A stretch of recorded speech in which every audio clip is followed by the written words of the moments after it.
김어준의 뉴스 공장.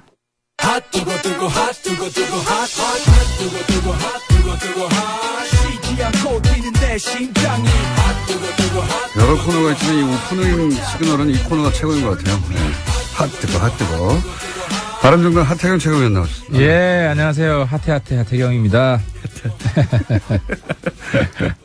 이 노래를 언제 접하셨어요? 이 코너 시그널로 처음 접하셨어요? 아니면 그 전부터 하셨어요? 요 리듬의 하태는 이게 처음이죠. 이게 여기서 만든 거 아니에요? 아니, 원래 있는 노래입니다. 아니, 노래는 있는 노래인데. 네, 어떤 리듬을 들어보셨어요, 그러면? 하태, 뭐 이런 노래 있잖아요. 오션 월드 할 때 노래 말이에요. 해운대 갑이죠? 해운대 해수욕장에 있는. 예, 해운대 갑 지역구가. 연휴 기간에 내려가 보셨습니까? 안 그래도 좀 뜨거운 데 갔다 왔어요. 물론 지역구에 한 4, 5일 있었고요. 네. 그 다음에 이제 끝 무렵에 뜨거운 나라 필리핀에 우리 해운대 구하고 자매결연 도시가 있어요. 그거하고는 상관없이 쉬고 가신 거 아니에요? 아, 물론 주말에 이틀 조금 쉬긴 했지. 근데 놀 게 별로 없더라고요, 필리핀. 그래서 이제 필리핀 우리 자매결연 도시 시장님 하고 그저 국회의원하고 만나가지고 우리 지역 간 협력 얘기도 좀 하고. 협력 얘기를. 아, 실제로 우리 이제 해운대 지역이 매립지라서 바다 간척. 그쪽에도 뭐 간척 사업을 한다고 그래서 우리 노하우 좀. 그 얘기는 한 30분 하고 나머지 놀다 오셨죠. 어쨌든 해운대 내려갔더니 분위기가 어떻습니까? 아, 근데 해운대뿐만 아니라 필리핀에서까지도 좀 감사 인사 드리려고 하는데 뉴스 공장 잘 듣고 있어요. 힘내세요. 이런 분들이 꽤 많았어요. 힘내시라고? 힘내시라고. 이게 힘내시라는 요지는 한국당 애들하고 놀지 말고 자강해라. 우리 잘 꿋꿋하게 개혁 보수 키워나가라.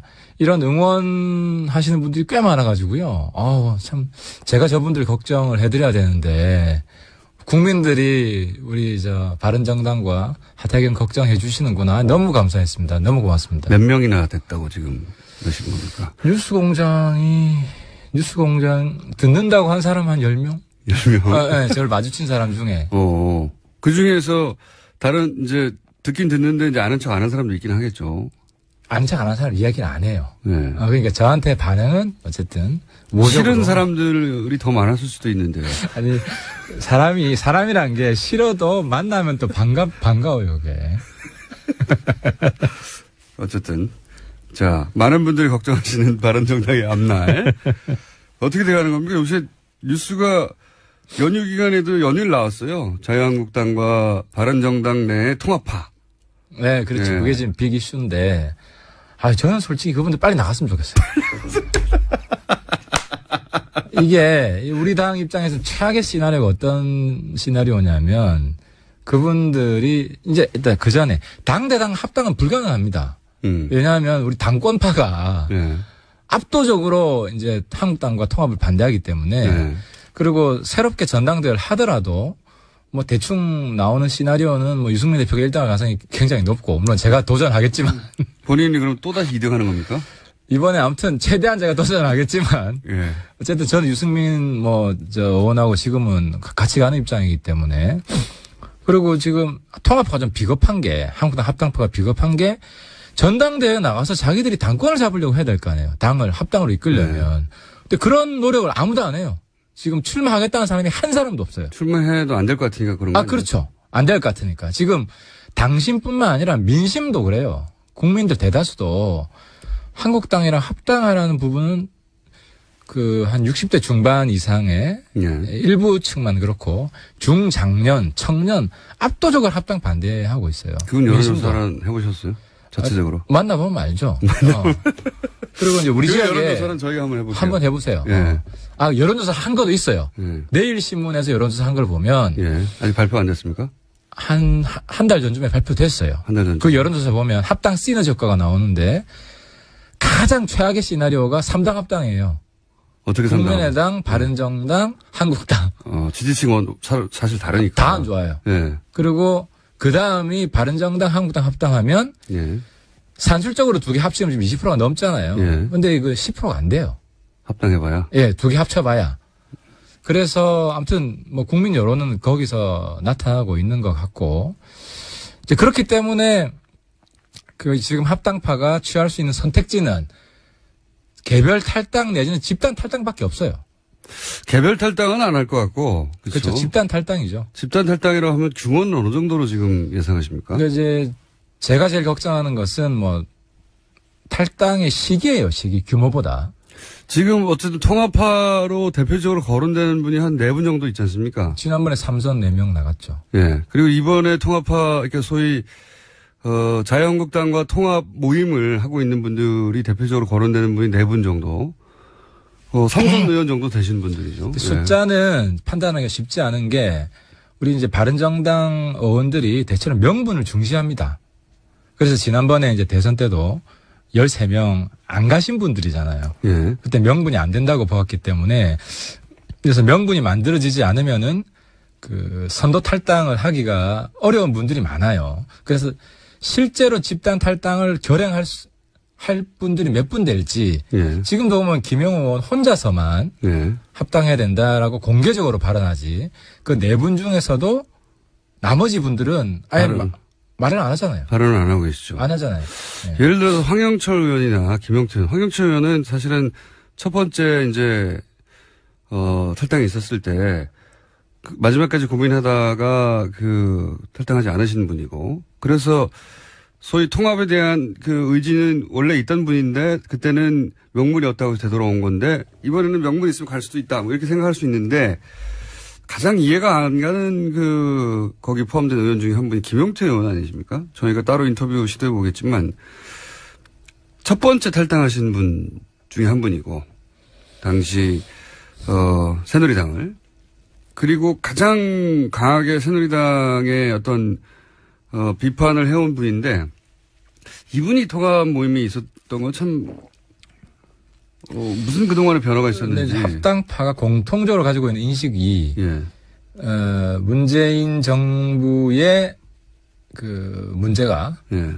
친박보다 더 커지고 있다. 더 커지고 있다. 이런 논리를 지금 만들었죠. 뭐 그렇다고 하더라도 그런 논리 앞으로 5개월밖에 안 됐는데요. 예. 친박이 5년간 해왔다는 것보다는 아무리 빨리 쌓아도 이제 그런 명분이 필요해서 만든 것 같긴 한데 진짜 이유가 궁금합니다. 진짜 왜 그렇게 그렇게까지 강성으로 비판하는 분이 확 돌아섰을까? 실제 이유는 뭔가요? 설득력이 떨어지죠. 설득력이 떨어지기 때문에 우리 내부 회의할 때는 이제 그런 이야기를 피력합니다. 하지만 네. 공개적으로는 세게 이야기를 못 하고 있죠. 자기들도 명분이 떨어진다고 생각을 해서. 근데 이제 제가 보더라도 우리 당 안에서 여러 가지 이제 발언하는 걸 보면 이제 탄핵에 찬성한 한국당? 그러니까 한국당이란 여러 가지 정책적인 문제나 현안들에 대해서 한국당하고 실제로 입장이 똑같은 거예요. 그렇잖아요?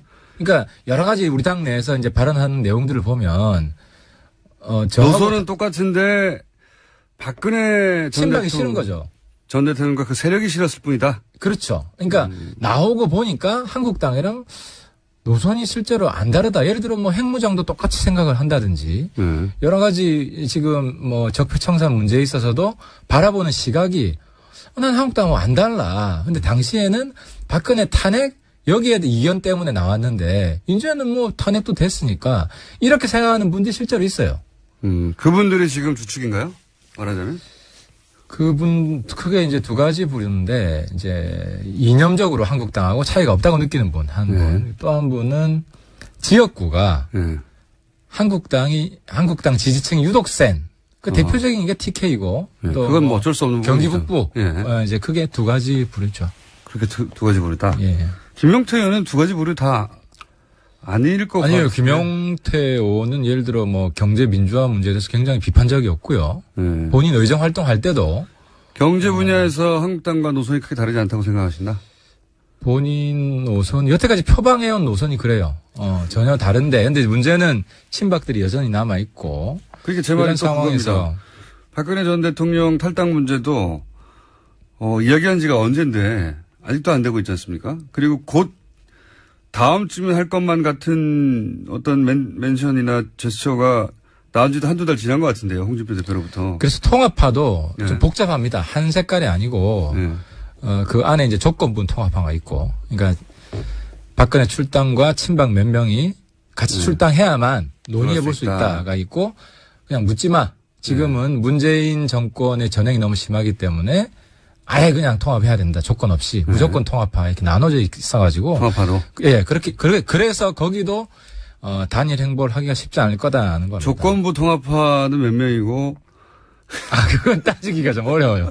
이제 입장을 공개적으로 이야기 안 하는 분들도 있고 하기 때문에. 그러면 어쨌든 이리저리 다 합쳐서 통합적으로 통합파라고 부를 수 있는 분들이. 제가 볼 때는 통합파, 적극적 통합파가 한 대여섯 분. 적극적인 자강파가 한 5, 6명. 나머지 약간 유보적인. 중간지대에 있고 한 명분을 중시하는 이런 합리적인 분들. 그러면 거의 10여 명이 유동적인 상황이네요? 그렇죠. 10여 명은 현실적인 걱정이 있는 거죠. 내년 지방선거를 잘 치러야 되는데 사당 체제로는 어쨌든 다 떨어질 것 같다. 그러니까 물론 이제 자강파들도 소위 내년 지방선거의 현실적 대책이 뭐냐, 다 죽자는 거냐, 여기에 대해서 분명한 입장을 내놓아야 되긴 해요. 서로 이제 질문을 하는 거군요. 변한 게 없는데 왜 들어가냐, 이거 그렇죠. 하나 하고, 이쪽에서는, 그러면 지방선거는 어떻게 하려고 그러는 거냐. 다 죽자는 거냐, 우리 그럴 수는 없지 않냐. 그럼 자강파에 다 죽자는 거냐에 대한 답변은 자강파는 뭐라고 답합니까? 내부에 있는. 그래서 저는 통합파는 빨리 나갔으면 좋겠다, 일단. 오히려. 왜냐하면 최악의 시나리오가 내년 지방선거 공천 직전에 한 2월 정도에 나가잖아요. 그러면은 뭘 준비를 할 수가 없어요. 미리 전략을 다 준비를 하고 일부러 그렇게 하지 않아요. 판을 짜놔야 되는데 이게 최악의 시나리오예요. 내년 1, 2월경에 나가는 경우. 그래서 지금 빨리 나가야 있는 사람 중심으로 오히려 다시 재편을 해서 일사불란하게 나갈 수라도 있죠. 우리가 여러 가지 전략 전술을 만들어보고. 근데 지금은 전략 전술 합의할 때마다 반대를 할 거기 때문에 그래서 이분들이 빨리 나가주는 게 자강파, 통합파는 현실적으로 시기와 방법의 문제만 남아있을 뿐 심정적으로는 헤어졌네요. 지금 말씀 들어보니까. 한 가지가 있죠. 한 가지가 뭐냐면 예를 들어서 신당을 만들자. 예를 들어서 이제 그분들이 자기들도 모양이 빠지니까 국민의당에도 좀 혁신적인 사람, 그리고 한국당에도 그나마 합리적인 사람, 이 해체 모여 하자. 이게 현실화될 가능성이 있다면 몰라도 그렇지 않으면은 지금 상황에서는 거의 헤어졌다. 한 가지 방법이 있죠. 그냥 다수파에게 따라주겠다 우리가.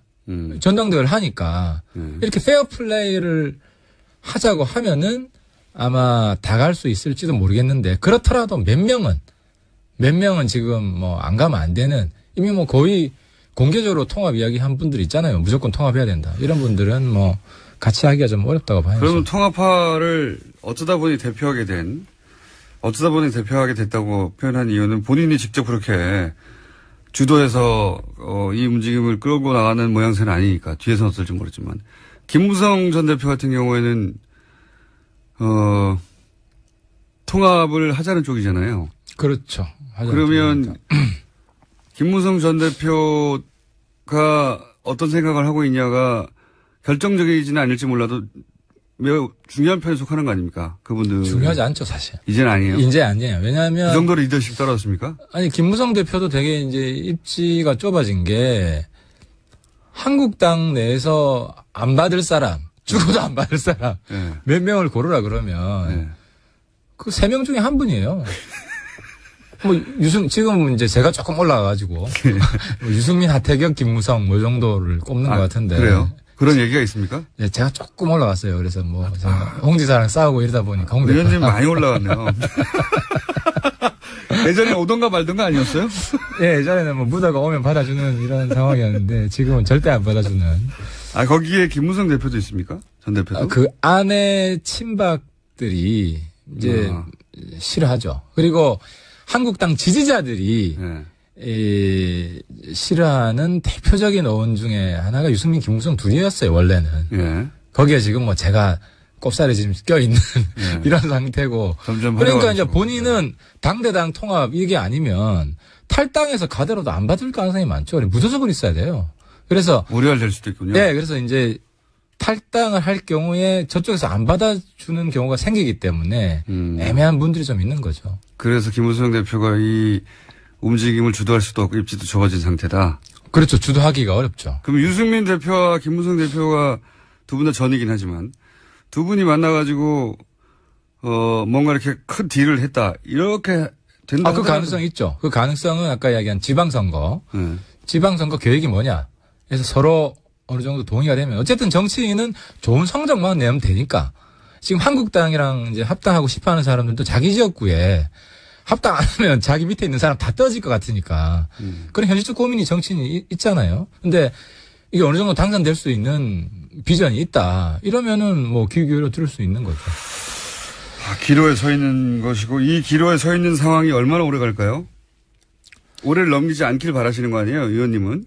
저는 뭐 전당대회 전에 끝내는 게 그래야 전당대회 지도부 구성해서 힘있게 쭉 나가는 거지. 전당대회를 따지면 한 달밖에 안 남지 않습니까? 저는 그랬으면 좋겠어요. 그런데 아마 그분들은 명분이 없어서 또 아마 못 나가는 상황이 될 겁니다. 정치에 명분이 없을 때는 보통 무슨 사건을 일부러 만들어내기도 하잖아요.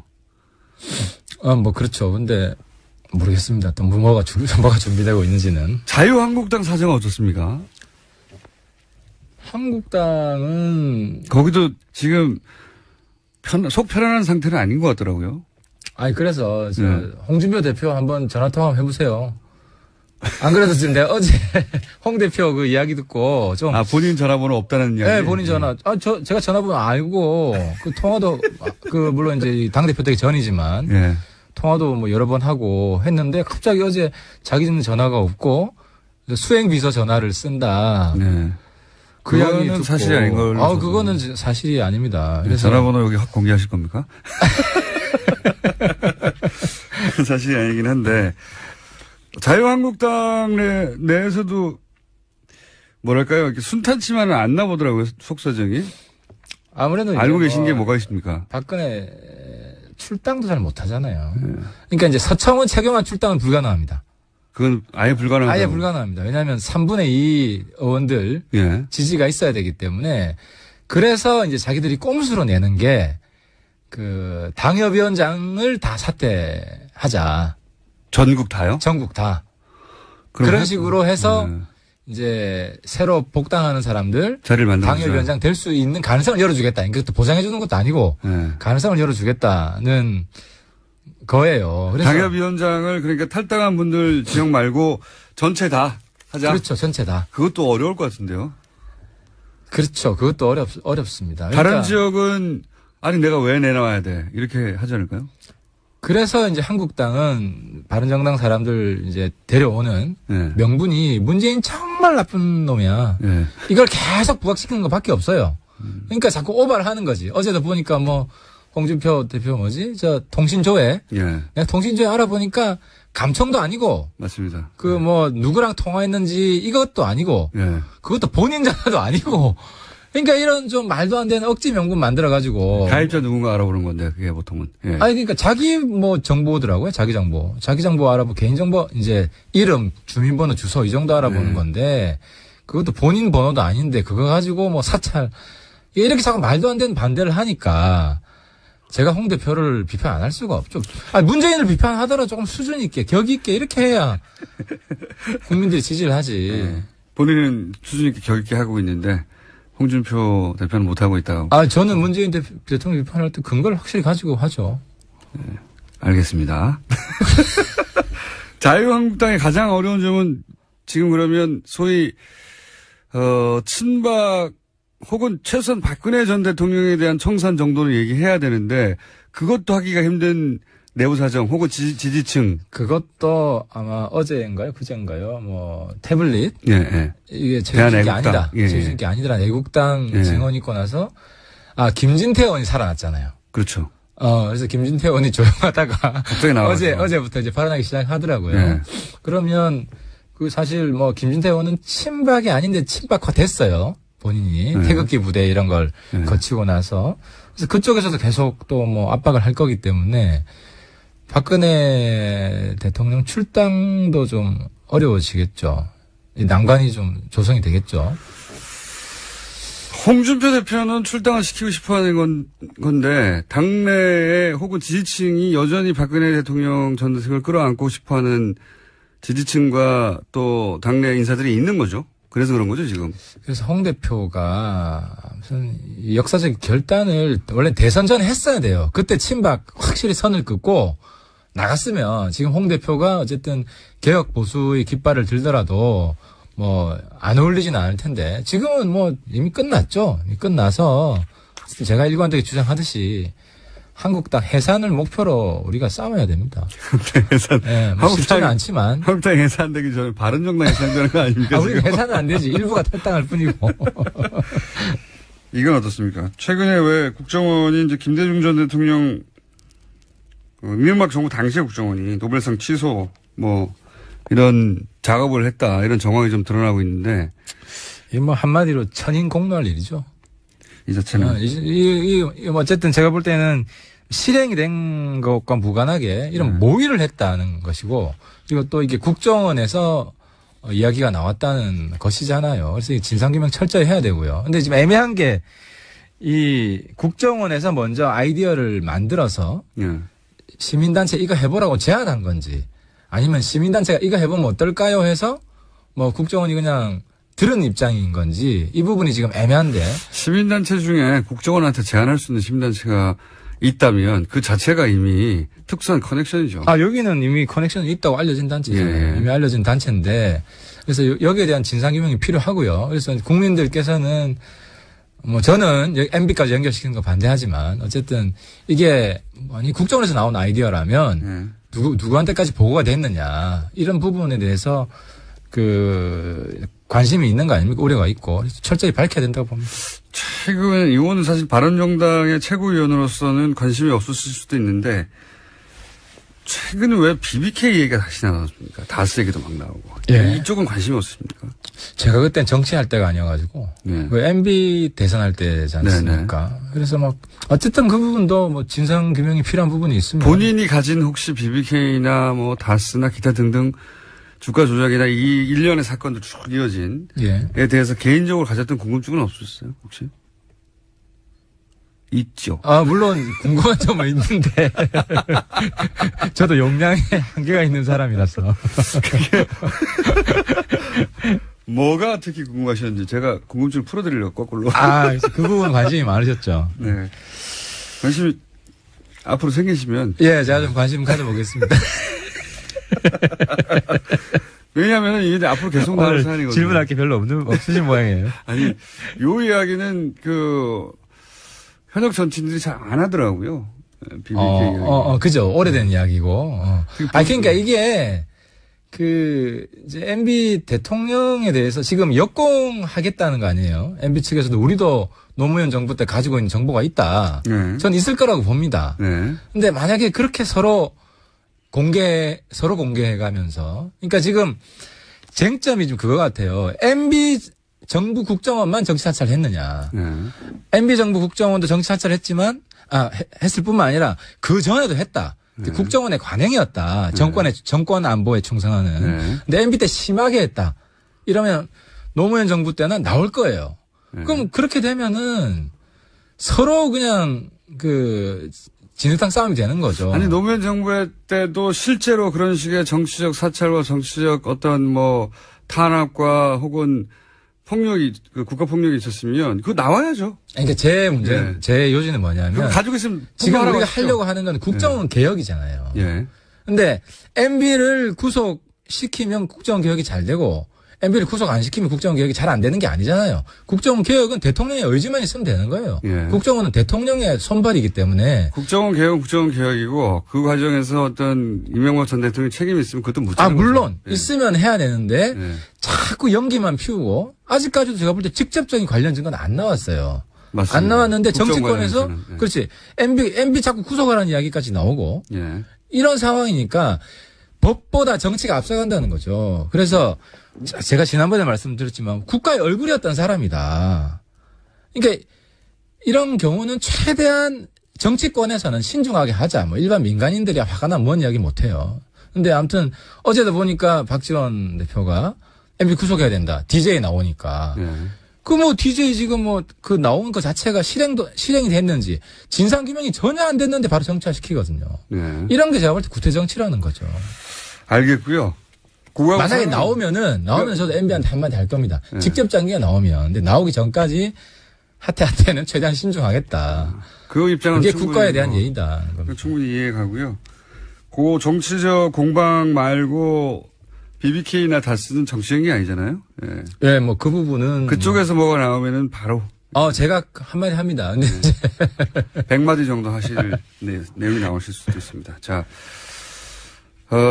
염색 얘기를 자꾸 묻는 분들이 많네요. 염색체? 아니, 머리 염색. 염색? 머리 염색 마지막으로 저희가 걸었던 게 뭐였죠, 그때? 이러면 염색하는 걸로 하자고. 그때 그거였죠. 근데 그게 내가 볼 때 불공정한 게임인 게. 네. 그때 뭐였죠? 박근혜 정부 때도 네. 뭐 댓글 이런 걸 하지 않았겠느냐. MB 정부 때뿐만 아니라. 네. 근데 이제 했다는 증거가 나오면 내가 염색을 하고. 박근혜 정부 때도 댓글 공정을 했다는 증거가 나오면 내가 염색을 하고. 안 나오면은 우리 김원준 공장장이 하기로 했는데 시한을 정해야 돼. 이게 몇 개월 내로 안 나오면 한다. 그렇지. 왜냐하면 계속 안 나오면 언제까지 나올 때까지 기다릴 수는 없는 거 아니야. 좋습니다. 그럼 6개월로 하죠. 6개월. 네. 지금부터 6개월이면. 6개월 이내에 박근혜 정부 시절에도 댓글 공장이 있었다고 나오면 염색을 하시고 6개월 이내 7개월째 나오면 소용없고. 오늘부터 6개월. 네, 오늘부터 6개월 이내에 나오면. 그거는 페어한 게임이네요. 네, 좋습니다. 예, 좋습니다. 자, 오늘 여기까지. 긴 휴가 끝에 했더니 서로 입이 잘 안 열리네요. 바른정당의 하태경 최고위원이었습니다. 감사합니다. 예, 감사합니다.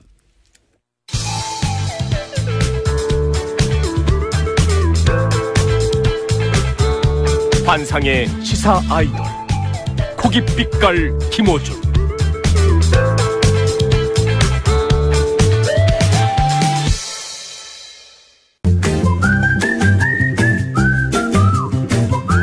칼 폴라라니 사회경제연구소 독립적인 홈페이지가 있는 연구소입니다. 무려 정태인 소장님 나오셨습니다. 안녕하십니까? 네, 안녕하세요. 열흘 만에 하니까 또 이름을 제대로 못 읽으시는군요. 칼 폴라니. 네. 칼 폴라라니라고 왜 읽어지나 모르겠어요. 그러게. 칼 폴라라니. 아까 그 상담 얘기 나오는데 보통 상담하면 헤어지라 그랬잖아요, 그때. 저는 보통 헤어지거나 이혼하라고 하거나 글쎄. 모든 답변이 똑같습니다. 막 부부 관계에 대해서 고민을 하면 다 듣고 나서 이혼하세요. 그런데 화해하라고 해달라고 이렇게 상담을 보내시니. 네, 화해해달라고 화해를 누구 이름을 불러주면 화해할 것 같다고. 만약에 그렇게 불러줘서 화해할 것 같으면 제가 절대 이름을 불러드리지 않죠. 자, 오늘 주제가 아주 고급스럽습니다. 무슨 주제냐면 노벨 경제학상 받은 분, 예. 노벨 경제학상을 미국 시카고대 리처드 세일러 교수가 받았다고 합니다. 근데 이분이 행동 경제학으로 그대로 행동 경제학의 이론의 틀을 마련했다고 해서 이제 받았다고 하는데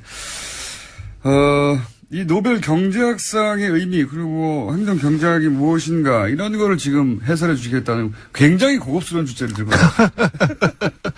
이거 고급스러운 거야? 네. 먼저 THALER인데 우리나라에서 이렇게 번역이 나올 때 탈러라고 한 데도 있고 세일러라고 이렇게 발음한 것도 있는데 이분이 독일 출신이에요. 그러니까 아마 집안에서는 탈러라고 부를 것 같아요. 탈러. 네. 그래서 이제 미국에 사니까 미국에서 커서 살아니까 이제 사람들이 전부 세일러라고 부르니까 세일러라고 부르는 게 이제 맞을 것 같고요. 행동 경제학이라고 하는 거는 행동을 이제 설명하는 건데 경제를 제가 이해하고 있는 게 맞나 봐주십시오. 경제를 그동안은 이제 논리적이고 합리적이고 숫자에 기반해서 사람들이 이제 현명한 선택을 하고 뭐 기타 등등의 전제하에 설명해 왔는데 그게 아니다. 네, 뭐 대체로 맞췄습니다. 대체로 맞췄습니까? 네, 가장 중요한 그 중에 가장 중요한 건 합리적이란 rational이라고 하는 단어인데 인간은 이기적이고 자기 물질적 이익을 추구하고 그걸 위해서 극대화의 행동을 한다는 건데 실제로 관찰해 보니까 아니더라라는 겁니다. 그러니까 경제학이 두 가지 큰 가정인데 하나는 인간은 이기적이다, 하나는 시장이 효율적으로 작동한다는데 사실은 둘 다 안 맞거든요. 그러니까 경제학 전체가 지금 흔들릴 수가 있는데 그 인간이 과연 행동으로 합리적으로 행동하느냐를 미시적으로 거시적으로 양쪽으로 다 본 분이 세일러 교수라고 볼 수가 있습니다. 이게 이제 행동 경제하고 딱 들어맞지는 않는데 그 약간 유사한 학문의 융합이라고 보는 게 예전에 이제 생물학 진화하고 심리학하고 갖다 붙여가지고 심리학을 진화의 관점에서 바라본 진화 심리학이라는 게 등장해서 꽤 지금도 대체로 맞습니다. 행동경제학이 이제 실험경제학 결합하면서 행동경제 사실 심리학하고 많이 결합돼 있고 나중에는 생물학하고도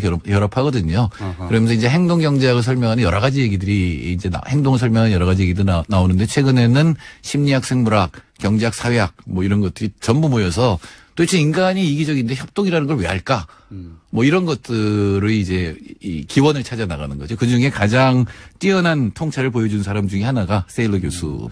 경제학하고 심리학하고 이렇게 융합을 해내는 그런 틀을 마련한 분이거든요, 이분이 말하자면. 예, 그렇죠. 이분이 그러면 그런 관점에서 설명해낸 예를 들어서 어떤 행동을 예전에는 경제학 관점에서만 설명했는데 이분이 그 행동은 그게 아니고 이렇게 한 것이다라고 설명해낸 어떤 그 유명한 사례들. 굉장히 많은데 이분이 80년대 말부터 90년대까지 이코노믹 퍼스펙티브스라는데 어나멀리라고 하는 이상 현상이라고 하는 걸 연재를 했어요. 그러니까 경제학 교과서라든가 이런 데는 당연히 이딴 현상이 일어나야 되는데 아닌 것들이 굉장히 많이 일어나는데 우리나라에서 그 책의 번역을 승자의 저주라고 했습니다. 승자의 저주. 이게 뭐냐면은 흔히 경매에서 그런 현상이 나타나거든요. 경제학의 기본 이론은 뭐냐면 제일 돈을 기꺼이 많이 내려고 하는 사람한테 그 물건이 가는 것이 가장 합리적이다. 네. 라는 거예요. 네. 그러니까 경매에서 가장 큰 액수를 낸 사람들이 이기는 게 합리적이다라는 거죠. 그럼 가장 경제 전체에도 좋은 결과가 나온다라는 건데 실제로 경매에서 이기고 나니까 망하는 경우가 많이 나오거든. 그러니까 인수합병할 때 경쟁하다 보면 너무 많이 돈을 주고 사서 그 회사를 인수해서 망한다든가. 그러니까 사람들이 경매 참여할 때 자신이 감당할 수 있는 수준 내에서만 플레이를 할 거라고 하는 전제가 있는데 그렇지 않다는 거죠. 그렇죠. 네. 이게 앞으로 예상이익이 얼마일 거라고 생각하고 그 안에서 이제 베팅을 할 거라고 생각했는데 그게 아니라는 거고 그 뭐 많이 나타납니다. 가령 프로야구. 에서 어떤 선수를 둘러싸고 막 A 구단하고 B 구단이 싸웠잖아요. 결국 아주 비싼 돈으로 싸웠는데 결국 망했다라는 경우도 많이 있고 뭐 MC들도 많을 텐데 김원준 총수의 경우는 횡재를 한 경우죠. 네, 싸게 크게. 그래서 예를 들어서 구체적으로 사례를 좀 들어보자면 그러면 이 행동경제학이 뭘 하는 학문인지 금방 드러날 것 같은데. 예를 들어서 네. 이제 이 세일러 교수가 만든 실험이 있는데 그게 이제 독재자 게임이라는 게 있어요. 근데 독재자 게임 앞에 뭐가 있었냐면 최후 통첩 게임이라는 게 있습니다. 네. 하늘에서 10,000원이 김어준 총수한테 떨어졌어요. 하늘에서? 예, 그냥 횡재한 거고 저도 봤어요. 네. 김어준 총수는 저한테 얼마 주겠다고 이제 제안을 하는 거예요. 그 10,000원을 공짜로 얻은 10,000원을? 예, 그 중에 얼마를 주겠다고 제안을 하면 저는 마음에 들면 예스하고 마음에 안 들면 노를 해요. 예스를 하면 예를 들어 3,000원을 제안하는데 예스하면 김어진 총수가 7,000원, 저는 3,000원. 옆에 있는, 그러니까 죽기는 제가 죽고 옆에 있는 사람은 그냥 보기만 했다는 거죠. 예, 보기만 했는데 이제 주는 게임이에요. 근데 만약에 마음에 안 들어서 내가 노를 하면 제로제라가 되고 하늘로 10,000원이 다시 올라가요. 아. 거기 이제 문제가 있는 거죠. 그러니까 공짜 돈이지만 상대방한테 얼마를 줄 것인지. 예. 근데 그 결정을 상대방도 좋아해야 둘 다 하다못해 4,000원 주겠다고 내가 6,000원이라도 가질 수 있는데 너무 조금 주면 그렇죠. 그래서 상대방이 노해보면 내 돈도 사라진다는 거죠. 예. 그래서 얼마 정도 내놓을 거냐. 예. 한번 해보세요. 지금 저한테 얼마 주실 거예요.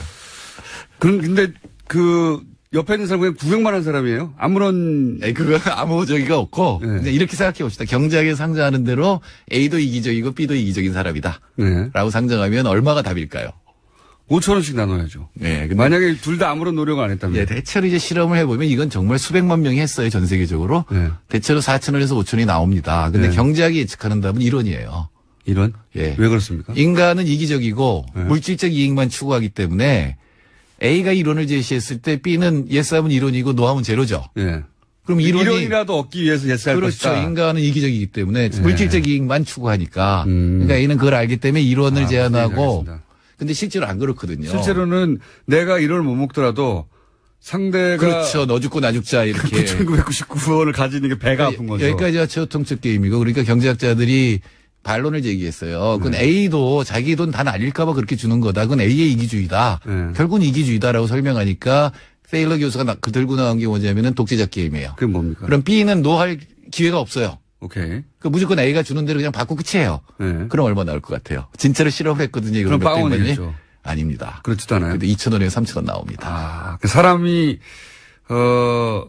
그래도 내가 공짜 돈이니까 남을 생각한다는 거. 공짜 돈이니까 그래도 지켜본 사람이니 얼마나 아깝겠냐. 그래서 2,000원 정도 나눠준다는 거죠. 공짜 그렇죠. 돈이니까. 그러니까 남을 생각한다는 거. 그러니까 이거를 바운디드 셀프 인트레스트라고 이제 세일러 교수가 부르는데 제한된 이기성이다라고 하는 거죠. 그래서 남을 생각하기 때문에 사회적 선호라는 게 발생하고 그래서 협동이 가능하다라고 하는 게. 인간의 이기심이라는 것도 무한대가 아니라 기본적으로 어느 한계를 스스로 거울 줄 안다. 그 안에서 협동의 여지도 나오고 그렇지 않는 사람도 있긴 있어요. 예, 가끔 있죠. 예, 드물게.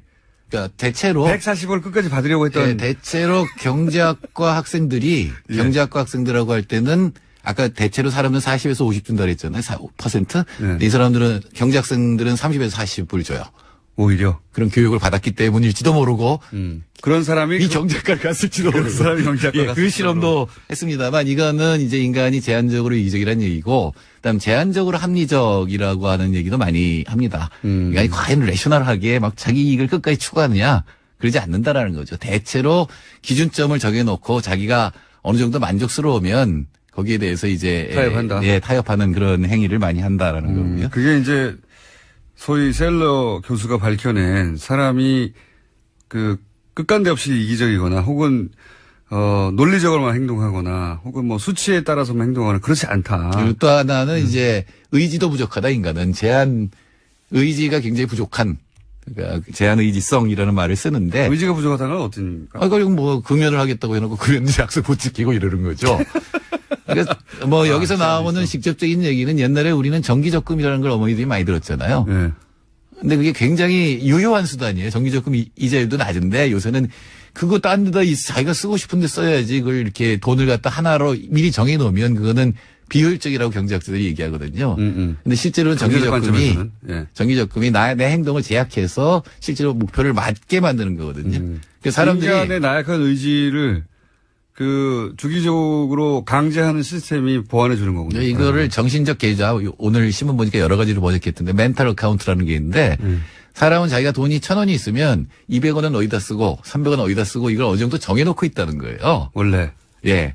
사실 그런 거 아니거든요. 경제학에서 얘기하는 거는 이론의 가치는 다 똑같기 때문에 지금 선택할 수 있는 것 중에 가장 나한테 만족을 많이 주는 걸 선택해야 되는데 네. 사람은 안 그렇다는 거예요. 효용을 극대화하는 거였을 것 같은데 그렇지가 않다. 그런 현상이 실제로 나타나는 건 뭐냐면 저금을 하는 사람이 신용카드 빚이 많아요. 사실은 신용카드의 빚이 훨씬 더 이자율이 높기 때문에 이 저금을 가지고 갚아버리는 게 더 합리적이거든요. 그렇죠. 근데 사람 두 개를 나눠놔요. 왜 나눠놓을 거야 이렇게. 자, 오늘은 여기까지 하는데요. 시간이 부족해서 이거 재밌습니다. 다음 주에 한 번 더 해야 될 것 같아요. 굉장히 똑똑해지는 느낌이 막 들고 있어요. 네. 정태인 소장님이었습니다. 감사합니다. 네, 감사합니다. 내일 뵙겠습니다. 안녕. 산술적으로 두 개 합치면 지금 20%가 넘잖아요. 예. 근데 이거 10%가 안 돼요. 합당해봐야. 예, 두 개 합쳐봐야. 그래서 아무튼 뭐 국민 여론은 거기서 나타나고 있는 것 같고 이제 그렇기 때문에 그 지금 합당파가 취할 수 있는 선택지는 개별 탈당 내지는 집단 탈당밖에 없어요. 개별 탈당은 안 할 것 같고. 그렇죠. 집단 탈당이죠. 집단 탈당이라고 하면 규모는 어느 정도로 지금 예상하십니까? 그러니까 이제 제가 제일 걱정하는 것은 뭐 탈당의 시기예요. 시기 규모보다. 지금 어쨌든 통합파로 대표적으로 거론되는 분이 한 4분 정도 있지 않습니까? 지난번에 3선 4명 나갔죠. 예. 그리고 이번에 통합파, 그러니까 소위, 자유한국당과 통합 모임을 하고 있는 분들이 대표적으로 거론되는 분이 4분 정도. 삼선 의원 정도 되신 분들이죠. 숫자는 판단하기가 쉽지 않은 게 우리 이제 바른정당 의원들이 대체로 명분을 중시합니다. 그래서 지난번에 이제 대선 때도 13명 안 가신 분들이잖아요. 예. 그때 명분이 안 된다고 보았기 때문에 그래서 명분이 만들어지지 않으면은 그 선도 탈당을 하기가 어려운 분들이 많아요. 그래서 실제로 집단 탈당을 결행할 분들이 몇 분 될지 예. 지금도 보면 김영호 의원 혼자서만 예. 합당해야 된다라고 공개적으로 발언하지 그 4분 중에서도 나머지 분들은 아예 말을 안 하잖아요. 발언을 안 하고 계시죠. 안 하잖아요.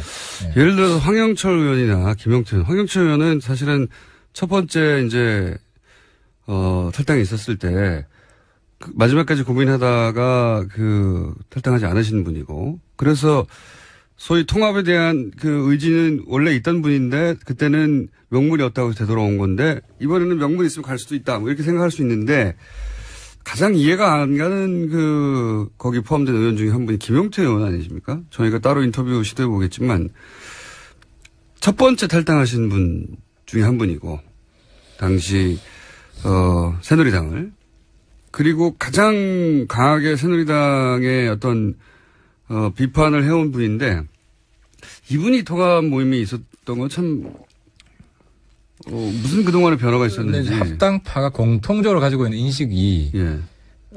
문재인 정부의 문제가, 예. 친박보다 더 커지고 있다. 더 커지고 있다. 이런 논리를 지금, 만들었죠. 뭐 그렇다고 하더라도, 그런 논리 앞으로 5개월밖에 안 됐는데요. 예.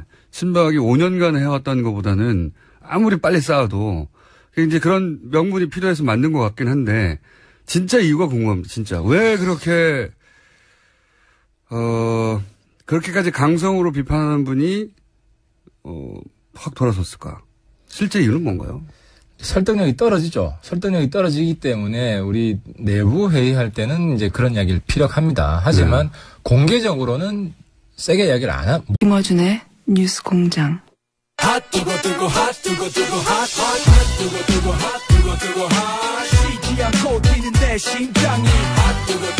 여러 코너가 있지만 이 오프닝 시그널은 이 코너가 최고인 것 같아요. 네.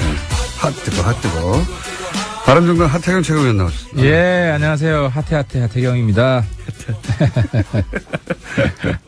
이 노래를 언제 접하셨어요? 이 코너 시그널로 처음 접하셨어요? 아니면 그 전부터 하셨어요? 요 리듬의 하태는 이게 처음이죠. 이게 여기서 만든 거 아니에요? 아니, 원래 있는 노래입니다. 노래는 있는 노래인데. 네, 어떤 리듬을 들어보셨어요, 그러면? 하태, 뭐 이런 노래 있잖아요.